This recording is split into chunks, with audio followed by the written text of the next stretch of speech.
నమస్తే. ఇన్నాళ్ళు నన్ను సపోర్ట్ చేస్తూ, ఎంకరేజ్ చేస్తూ మీ ప్రేమని నాకు అందిస్తున్న ప్రతి ఒక్కరికి కృతజ్ఞతలు.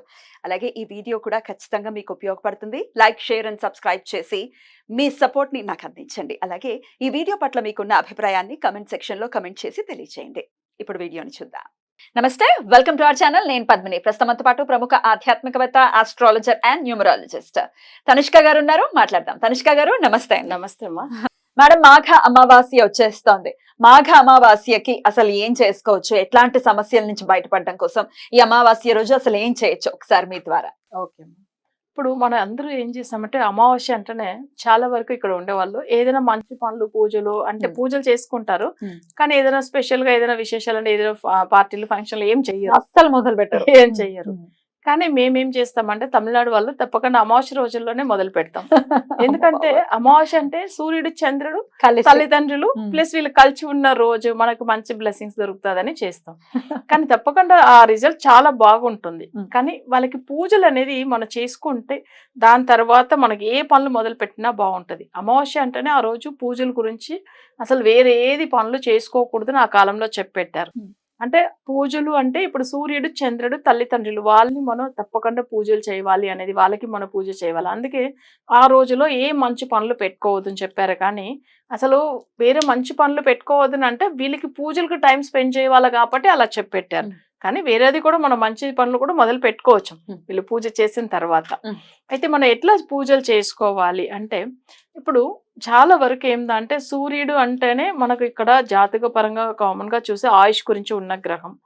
అది కాకుండా చంద్రుడు అంటే ఆరోగ్యం గురించి ఉండే గ్రహం. నెక్స్ట్ చాలా మందిలో ఇక్కడ ఆయుష్ గురించి భయపడే వాళ్ళు, లేదు ఆరోగ్య విషయంలో చాలా భయపడుతూ ఉండేవాళ్ళు. సో నెక్స్ట్ నిజంగానే ఆరోగ్యం బాగాలేదు, మేము ఏం చేసుకోవాలని అనుకునే వాళ్ళు అమావాస్య టైమింగ్ లో అసలు పూజలు అంటే వీళ్ళు ఏం చేయవచ్చు అంటే ఫస్ట్ ఒక చిన్న ప్లేట్ తీసుకోవాలి. ప్లేట్ అంటే ఒకటి ఏంటంటే కాపర్ ప్లేట్ తీసుకోవచ్చు. తీసుకొని మన ఇంట్లోనే పూజలు చేసుకోవచ్చు. అంటే గుడికి వెళ్ళకుండా వాళ్ళు ఇంట్లోనే పూజలు చేసుకోవచ్చు. వాళ్ళు ఏం చేయాలంటే గోధుమలు తీసుకోవాలి. తర్వాత బియ్యం అంటే ఇది ఒక ప్లేట్ లో పెట్టుకోవాలి. అది అంటే మనకు బియ్యం కూడా ఒక ప్లేట్ లో సెపరేట్ గా పెట్టుకోవాలి. ఎంత తీసుకోవాలి? అసలు ఇది ఒక 1 kg, అసలు అంటే గోధుమలు ఒక 1 kg, బియ్యం ఒక 2 kg తీసుకోవచ్చు. సో ఇది తీసుకుని అది సెపరేట్ ప్లేట్ లో పెట్టేసి అంటే మన ఇంట్లో దీపం వెలిగించేసి ఫస్ట్ గణపతి ఏంటంటే మన ఇంట్లో ఉన్న విగ్రహం కానీ లేదు పసుపుతో చేసిన గణపతి కూడా పెట్టేసుకోవచ్చు. సో అలా ఒక చిన్న తమలపాకు తీసుకుని దాని మీద పసుపుతో గణపతి చేసి బొట్టు పెట్టి ఆయన పెట్టి మొక్కిన తర్వాత నేను ఈ రోజు సూర్యుడికి, చంద్రుడికి పూజలు ఫాలో అవుతున్నాను. సో మాకు ఆరోగ్య విషయంలో కానీ అసలు ఆయుష్ కూడా పూర్ణ ఆయుష్ ఉండాలి, మా ఇంట్లో అందరూ మంచిగా ఉండాలని చెప్పి కోరుకుని ఎవరైతే ఇంట్లో అసలు జనరల్ గా లేడీస్ పూజలు బాగా ఫాలో అవుతారు. సో వాళ్ళు ఏం చేయవచ్చామంటే ఫస్ట్ గణపతిది ఇలా మొక్కిన తర్వాత సూర్యుడిని మన ఇంట్లోనే పూజ చేయవచ్చు. సూర్యుడు అంటే ఇప్పుడు సపోజ్ మనకి ఏంటంటే విష్ణుమూర్తి ఫోటో పెట్టేసుకోవాలి. ఎందుకంటే ఆయన సూర్యుడి స్వరూపంగానే ఉంటాడు, చంద్రుడుగానే ఉంటాడు కాబట్టి. సో అక్కడ ఏంటంటే ఫస్ట్ మన సూర్య గాయత్రి మంత్రం చదువుకుని సో ఈ 2 ధాన్యాలు మనం దేవుడు పాదాలు ముందుగా పెట్టేసి ఆయనకు ఏంటంటే అర్చన చేయాలి. అర్చన అంటే అసలు సూర్య గాయత్రి చదువుకుని విష్ణుమూర్తి రూపంలో సూర్యుని మనసులో ధ్యానం చేసుకుని చేయవచ్చు. అంటే విష్ణు ఫోటో అంటే మన మహావిష్ణు ఫోటోని, వెంకటేశ్వర స్వామి ఫోటో కూడా ఓకే. సో ఆయన ఫోటోని చూసుకుంటూ సూర్య గాయత్రి చదువుకుని తర్వాత ఆయనకు పువ్వులు అంటే ఎర్రటి పువ్వులు అంటే మనకేందంటే సూర్యుడికి సంబంధించిన పువ్వులు సో అలాంటిది అంటే అర్చన చేసి ఆయన గాయత్రి చదువుకునేసిన తర్వాత మళ్ళీ ఏంటంటే చంద్రుడు కూడా సంబంధించిన గాయత్రి చదువుకుని ఆయనకి ఏంటంటే తెల్ల కలర్ లో ఉన్న పువ్వులు అది కూడా అర్చన చేసేసి దాని తర్వాత ఏం చేయాలంటే అసలు ప్రసాదం అంటే గోధుమతో కొన్ని ప్రసాదము, తర్వాత బియ్యం, ఈ 2 స్వీట్ గా కూడా చేసుకోవచ్చు. సో ఇవి 2ని చిన్నగా సెపరేట్ గా స్వీట్ చేసుకుని తర్వాత విష్ణుమూర్తికి అసలు నైవేద్యం పెట్టి నెక్స్ట్ ఏంటంటే ఇది మన ఒక 1/2 hour తర్వాత ఆ ప్రసాదం తీసుకోవచ్చు. అయితే మన పూజలో పెట్టిన గోధుమలు, ఆ బియ్యం ఈ 2ని పంతులకు దానం ఇవ్వచ్చు. ఓకే.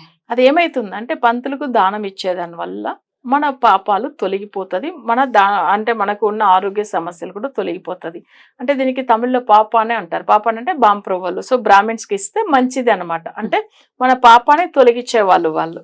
సో అందుకని ఇవన్నీ పూజలంతా చేసిన తర్వాత ఈ గోధుమలు కానీ బియ్యం కానీ అక్కడ వాళ్ళకి దగ్గర ఎవరైనా ఆ టెంపుల్లో పంతులు ఉంటే వాళ్ళకి దానం ఇవ్వచ్చు. ఇలా వీళ్ళు అమావాస్య కంటే దగ్గర వాళ్ళు ఒక 3 అమావాస్యలకు చేస్తే కూడా చాలా మంచిది. ఇప్పుడు వచ్చే అమావాస్యకు చేస్తే ఇంకా స్పెషల్ గా ఉంటుంది. ఈ మాసంలో వచ్చే అమావాస్య ఇంకా చాలా బాగా మంచి ఫలితం ఇస్తుంది. అద్భుతం. ఇది పొద్దున్న చేయమంటారండి? అంటే ఇది వచ్చి మనం ఏంటంటే పొద్దున్నే చేసేస్తే మంచిది. అంటే మనకు వచ్చి ఉదయము ఎప్పుడైనా కానీ సూర్యుడు చంద్రుడు అనేటప్పుడు ఉదయం మన బ్రహ్మ ముహూర్తంలో చేసేది కూడా మంచిదే. కానీ ఇక్కడ 6 నుంచి 7 లోపల కూడా చేసుకోవచ్చు. అంటే ఇక్కడ అంటే చంద్రుడు అస్తమిస్తాడు, సూర్యుడు ఉదయం అవుతాడు కదా, ఆ టైమింగ్ లో దగ్గర ఉదయం 6 గంటలకు చేసినా కూడా చాలా మంచిది. ఆ టైమింగ్ లో చేయడము, ఇంకా లేదు 5:30 to 6 ఆ మధ్యలో కూడా చేసుకోవచ్చు, తప్పలేదు. అప్పుడు ఏమైతుందంటే మనకి అంటే ఇక్కడ చంద్రుడి గురించి సూర్యుడి గురించి ఇద్దరు దేవతలకు మొక్కినట్టుగా ఉంటది. విష్ణుమూర్తి రూపంలో వాళ్ళని మొక్కుతాం. సో ఇలా చేయడం వల్ల చాలా మంచిగా ఉంటది. అమావాస్య రోజు ఉదయం పూట చేసుకోవచ్చు. అటు ఆరోగ్యపరమైన సమస్యలు, మానసిక పరమైన సమస్యలు ఖచ్చితంగా తొలగిపోతాయి అని చెప్తున్నారు. అలాగే ఇప్పుడు మీరు గాయత్రి అంటే సూర్య గాయత్రి, చంద్ర గాయత్రి రెండు చదవమన్నారు కదా, ఎన్నిసార్లు చదవాలి? అది వచ్చి మనం ఒక యాక్చువల్ గా ఏంటంటే పూజకి మనం వచ్చి ఒకరోజు ఏం చేస్తారంటే 1 hour టైం తీసుకుంటారు. అంటే దీనికి ఒక 1/2 hour, దానికి ఒక 1/2 hour టైం తీసుకొని కూడా చేయవచ్చు. సో లెక్క పెట్టుకోవడం కాదు, ఏం లేదు. ఎందుకంటే మనకు వచ్చి 108 times దా చదవాలి అట్లానే లెక్క అంతా ఏం లేదు. ఎందుకు మనం లెక్క పెడుతున్నప్పుడు దేవుడి మీద భక్తి ఉండదు, అంతే కదా, కాన్సంట్రేషన్ అంతా నెంబరే చూస్తాం కదా, 108 చేసామా లేదా, అట్లా కాదు.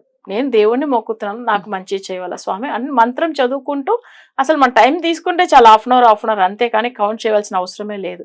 యాక్చువల్ గా ఎందుకు కౌంట్ చేస్తున్నారనే విషయం మీకు చెప్తాను.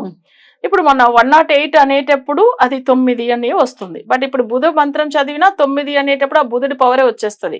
దానివల్ల కౌంట్ చేయాలని చెప్పి పెట్టారు. ఇంకొక విషయం ఏంటంటే ఎక్కువ మంత్రాలు ఎన్నో లక్షలు అట్లా చేసినప్పుడు ఒక యజ్ఞం చేయాలి ఇంట్లో, దాని వల్ల వాళ్ళు మంత్రం కౌంట్ చేయమని చెప్పి పెట్టారు. సో అది చాలా మందికి తెలియదు. అక్షర లక్ష అయిన తర్వాత ఏదో ఒక హోమం చేయాలి. అప్పుడు దాని వల్ల ఏమైతుందంటే కౌంట్ చేసుకోమని చెప్తారు. ఇప్పుడు అంతా ఎక్కడో చేస్తున్నారు, మంత్రాలు చేయట్లే కదా, లక్ష జపాలు అట్లంతా ఏం లేవు కదా. సో అందుకని ఏంటంటే మనం అది కౌంట్ చేయాల్సిన అవసరం లేదు. ఆ సూర్య గాయత్రి, చంద్ర గాయత్రి ఒకసారి చదివి వినిపిస్తారా మాకు? చెప్తామా, ఓకేనా. యాక్చువల్ గా సూర్య గాయత్రి అంటే మేము అంటే సూర్యుడికి చాలా వరకు గాయత్రులు ఎన్నో ఉంటుంది, కానీ మేము చెప్పేది ఎట్లానంటే ఓం భాస్కరాయ విద్మకే పాస అస్తాయ ధీమకి తన్నో సూర్య ప్రచోదయాత్. ఓకేనా, ఇది సూర్య గాయత్రి. అంటే మేము ఎక్కువ ఇది ఫాలో అవుతున్నాము. ఇంకొకటి ఏంటంటే చంద్ర గాయత్రి ఓం పద్మధ్వజాయ విద్మకే హేమ రూపాయ ధీమకి తన్నో సోమ ప్రచోదయాత్. అంటే ఇప్పుడు తను చాలా అందంగా ఉంటాడు కదా, హేమ రూపాయ ధీమకి అని చెప్తాం చంద్రుడి గురించి. సో వీళ్ళిద్దరు గురించి ఈ మంత్రం చాంటింగ్ చేసుకుని చేయవచ్చు. సూర్య గాయత్రి, చంద్ర గాయత్రి. గాయత్రి మంత్రం తప్పకుండా చదవచ్చము, మంచిది, తొందరగా ఫలితం ఉంటుంది. బ్యూటిఫుల్ అండి, బ్యూటిఫుల్. ఇప్పుడు చాలా వరకు ఏం చేస్తారంటమ్మా, ఇప్పుడు సూర్యుడు చంద్రుడు అమావాస్య టైమింగ్ లో ఎప్పుడైనా కానీ పేదవాళ్ళకి, అంటే మరీ ఎక్కువ ఏంటంటే పేదవాళ్ళంటే పెద్దవాళ్ళకి, ఇప్పుడు తల్లిదండ్రుల ఆ ఏజ్ లో ఉండే వాళ్ళకి వస్త్రదానం ఇవ్వచ్చు. ఇప్పుడు వాళ్ళకి ఎక్కడన్నా చాలా కష్టంలో ఉన్న వాళ్ళు, బాధల్లో ఉండే వాళ్ళకి వీళ్ళు ఏంటంటే వాళ్ళకి తెలిసిన వాళ్ళు కనిపిస్తాయి కదా, సో వాళ్ళకి ఏంటంటే ఎర్ర వస్త్రం ఇవ్వచ్చు. అంటే వాళ్ళకి అసలే ఆయుష్ గురించి భయం ఉంది, సో ఏదో భయపడుతున్నాం, మాకు అసలు బాగుండట్లేదు అట్లా అని చెప్పే వాళ్ళు అసలు అప్పుడు ఏం చేయవచ్చు అంటే ఎర్రటి వస్త్రము దానం ఇవ్వచ్చు. చంద్రుడు సంబంధించింది తెల్లది కాబట్టి ఎవరైనా పెద్దవాళ్ళకి ఏంటంటే టవల్ అట్లాంటిది ఇవ్వచ్చు. సో బ్లాంకెట్స్ కూడా ఇవ్వచ్చు, అంటే పెద్దవాళ్ళకి అట్లాంటిది కూడా. సో మనం అలా చేస్తే కూడా వస్త్రదానం కూడా మంచిది అనమాట. బ్యూటిఫుల్, చాలా చక్కగా వివరించారు. ఈ అమావాస్యను ప్రతి ఒక్కరు కూడా వినియోగించుకుని తమ ఇళ్లలోనే చక్కగా చేసుకోవచ్చు. అలాగే మీరు కూడా చాలా స్పెషల్ గా రకరకాల సమస్యలకి ఇప్పుడు జాతకానికి బట్టి ఎలా పూజలు చేయించుకోవాలనేది చేయిస్తూ ఉంటారు. ఈ అమావాస్యకు కూడా ఏమైనా చేయిస్తారు? అంటే మేము వశీకరణ పూజలు చేస్తామా, అంటే ఎక్కువ మందులు ఇట్లా చేతబడే ఎఫెక్ట్ ఉండే వాళ్ళకి ఎక్కువ అమావాస్య టైమింగ్ లో చేపిస్తాం. అదేమైతుందంటే మనం డైరెక్ట్ చాలా సమస్యలు ఉన్న వాళ్ళకి కొల్లిమల కూడా తీసుకెళ్తాము, డైరెక్ట్ అక్కడే కూర్చోబెట్టి వాళ్ళు చేపిస్తాం పూజలు. లేదు మేము వెళ్ళలేము, అంత పరిస్థితులు లేదు, హెల్త్ బాగాలేదు అనే వాళ్ళకి వాళ్ళ ఫొటోస్, వాళ్ళది గోత్రము, వాళ్ళ కులదేవత నేము, వాళ్ళ అడ్రస్ అన్ని తీసుకుని వాళ్ళే పూజలు చేసి కొన్ని వశీకరణ మెటీరియల్ పంపిస్తారమ్మా. దాని వల్ల కూడా వాళ్ళకి ఏమైందంటే మరీ ఆరోగ్య సమస్యలు ఉన్న వాళ్ళు కూడా బాగా అయిపోతారు. అసలు ఇవన్నీ కూడా వాళ్ళ ఎక్స్పీరియన్స్ వాళ్ళు చెప్పుకునేటప్పుడు అర్థమైపోతుంది, ఎన్ని కష్టాలు ఉండి ఈ రోజు బయటపడాము, ఈ వశీకరణం వల్లనే మేము మంచిగా అయ్యామని చెప్పిన వాళ్ళే చాలా మంది ఉన్నారు. ఎందుకంటే అసలు ఎంతో చాలా సంవత్సరాలుగా బాధపడుతున్న, అంటే హెల్త్ ఇష్యూస్ ఉంటాయి చూడండి, వాళ్ళకి ఎంత ట్రీట్మెంట్ తీసుకున్నా తగ్గట్లేదని బాధపడతారు చూడండి, అలాంటి వాళ్ళకి చేయవచ్చు. Right. సో అది ఇంకా మాకు కూడా మంచిగా అనిపిస్తుంది. అంటే ట్రీట్మెంట్ మంచిగానే ఇస్తారు డాక్టర్స్, కానీ కొన్ని విషయాలు సాల్వ్ కాదు కదా అసలు నెగిటివ్ ఉన్నప్పుడు. సో దానికి తప్పకుండా ఇలాంటి పూజలు ఫలితం ఉంటుంది. రైట్ మేడం, చాలా చక్కగా వివరించారు madam. Thank you so very much. నమస్తే. నమస్తే అమ్మా.